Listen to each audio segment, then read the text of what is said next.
first time I really, I guess, connected to Jesus. I was young and I was excited. I was excited about eternal life. I was excited about everything I read and heard.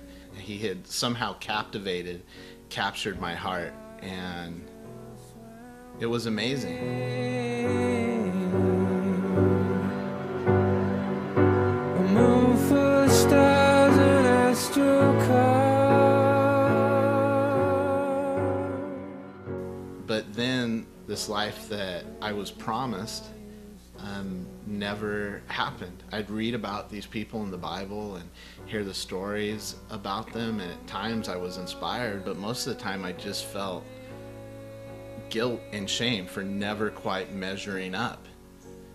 And so I really just spent my whole life trying to do more, putting more on myself, going to church more often. I went to Bible studies, I went to every activity our church offered, and I don't know how many countless Sunday parties and capture the flag and car rallies I went to, but it just never made a difference. Prayed more, I studied more, but nothing really seemed to change.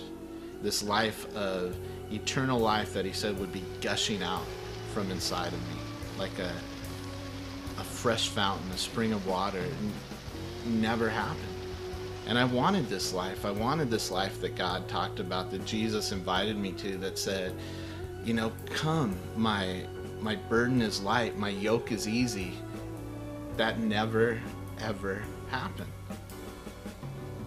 And so it left me wondering, what more is there? When is this life actually ever going to happen? Or do I just wait till I die?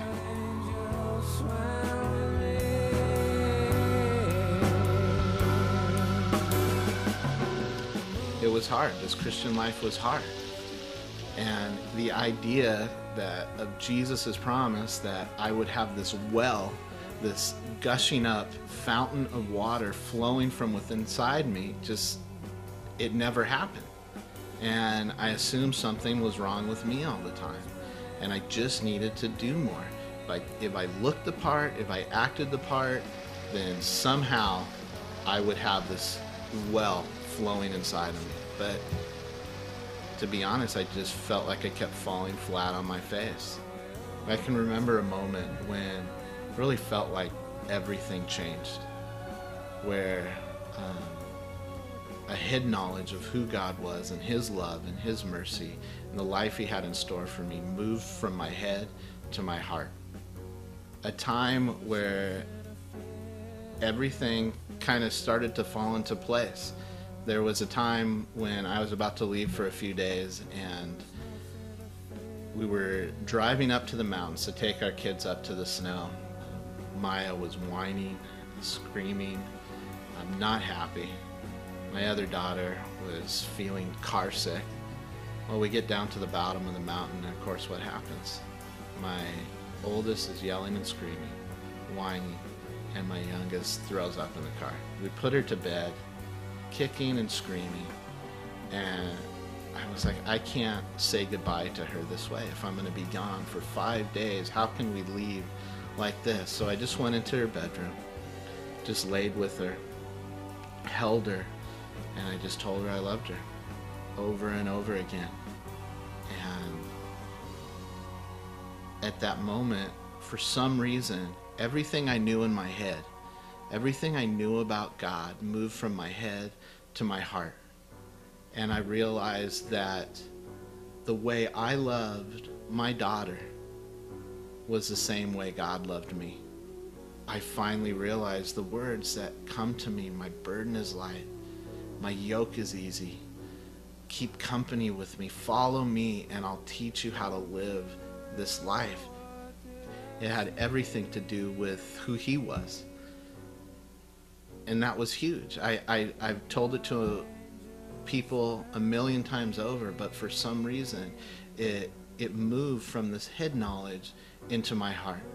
And it doesn't mean that I had this eternal gushing of water from that point on, but it felt like for the first time, all that burden, that religious burden, that weight of trying to be right, do things perfect, was lifted.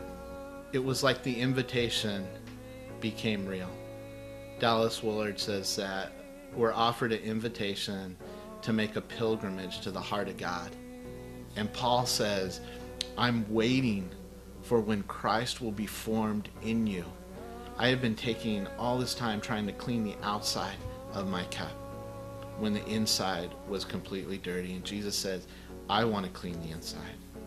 And from the inside, the outside will be clean. That's what it's about. It's not about me. It's not about you. It's not about what we do to make ourselves right. It's about what has already been done in Jesus. A good tree can't bear bad fruit because it comes from inside. Nothing I do on my outside makes me clean, but I'm loved and I'm made clean because of who God is, not because of who I am or because of who I try to make myself out to be. God starts to clean the inside, and this life of learning to live and love like Jesus becomes more and more natural. But it's a life God has offered us now. And he invites us to keep company with him, to make space in our lives for him to be formed in us. And that's what the invitation is. And that's what the invitation for the next 8 weeks is, to practice this life, experiment, keeping company with Jesus, learning to live and love as he did.